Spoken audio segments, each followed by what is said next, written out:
okay in ceding her to you. Daming left angrily, grumbling as she walked away.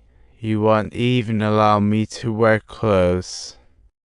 Well, if you're wearing clothes, then I demand to wear clothes as well. This caught Kuichi off guard, and soon after, Daming fainted and was rushed to the clinic.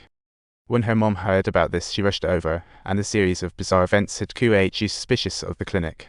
To uncover the truth, she decided to dig into the law. With a lawyer out of the office, Kuichi took the opportunity to sneakily search his bag, and what did she find? A newspaper about the clinic's murder case from years. She found numerous strands of hair in an album, with each page listing a name, including Daming and the late L. SH, leaving Kuichi utterly shocked. She suspected the lawyer was the real culprit. As she was leaving, she bumped into him coming back, when a boy suddenly blocked her way, as if by fate. Luckily, Kuichi hiding behind the door wasn't spotted, but the lawyer discovered the album was missing.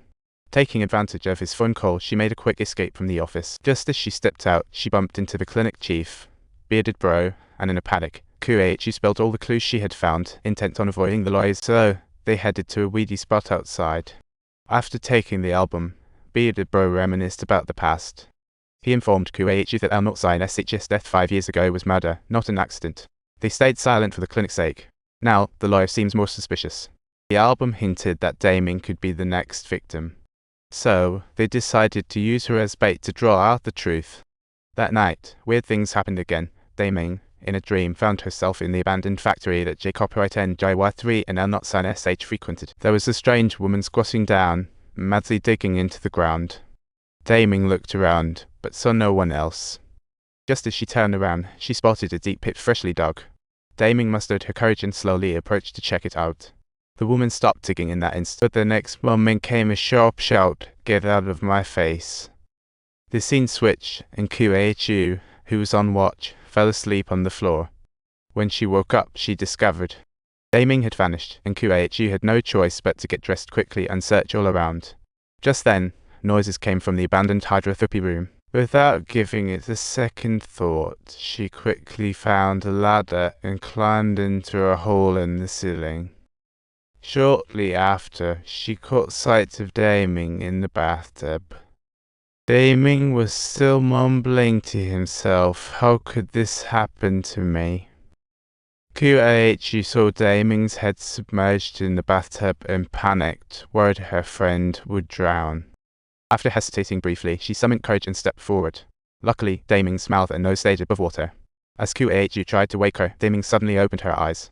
She abruptly pulled Kuichi into the water, right at the moment when Kuichi was nearly suffocating. She finally uncovered the truth. L.SH wasn't a suicide 5 years ago, but was a victim of the clinic's boss, Huzi-GN, who manipulated her. Huzi-GN threatened L.SH to keep her mouth shut, but she chose to call the cops, only for tragedy to strike, dragging her into the hydrotherapy room. After the incident, Huzi-GN bribed the two nurses to concoct a story claiming L.SH had hung herself. At that moment, Daming was knocked unconscious, and Kuichi woke from her illusion.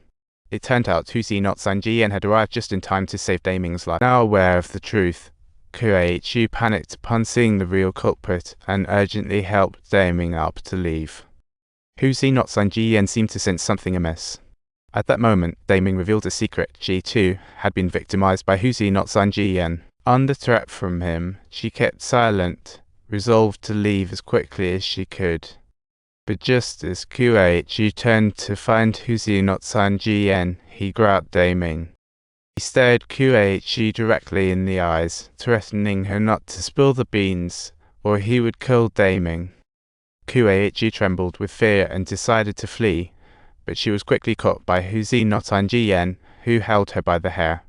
Just as Kuichi was about to give up, the Current Society NG suddenly appeared and had Huzi-GN in a chokehold with a Roman 4 line. After quickly patching up Kuichi, the Current Society NG revealed the truth. The deceased doctor L.SH was his fiancé. He had taken a position at the clinic to investigate the truth of what happened and had been searching for clues all this time.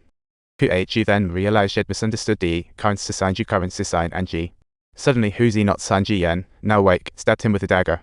D current Sisain Ju current Sisain NG was trying to lead Daming to safety, but Huzi not Sanji Yen had no intention of letting them go. She picked up the most suitable tools to chase after them, stealthily following the two. Huzi not Sanji Yen began telling her tragic backstory. Growing up, her father would beat her and her mother after drinking. As she grew up, the seeds of hate quietly took root in her heart. On her coming-of-age day, she poisoned her father. Thus began Huzi not Sanji Yen's dark transformation. After finishing her tale, she got ready to take out her second target. While relishing the thrill of the hunt, Nurse Jin arrived just in time to save Kueichu, who was dangling on the edge. However, just as Jin was trying to detain Huzi no Sanji Yen, she slashed her throat with a knife, scaring Daming half to death. Huzi no Sanji Yen turned her attention back to Daming, but fortunately, the spirit of the Hydra therapist appeared to intervene. To save the lives of the girls, she transformed herself into a wisp of black smoke and attached to Daming. She then picked up a nail gun and aimed it at the unsuspecting Huzi no Sanji Yen, only lowering it when Huzi no Sanji Yen could no longer resist. Subtitles. Lisha leaped into action and embarked on her vengeance. First, she plunged a syringe into Huzi's chest, and then she gouged out her eyeballs alive. But in the heat of revenge, Kueiichi abruptly interrupted her. Ultimately, Al-Notsign SH left Daming's body at Kueiichi's surging. The police arrived on the scene swiftly.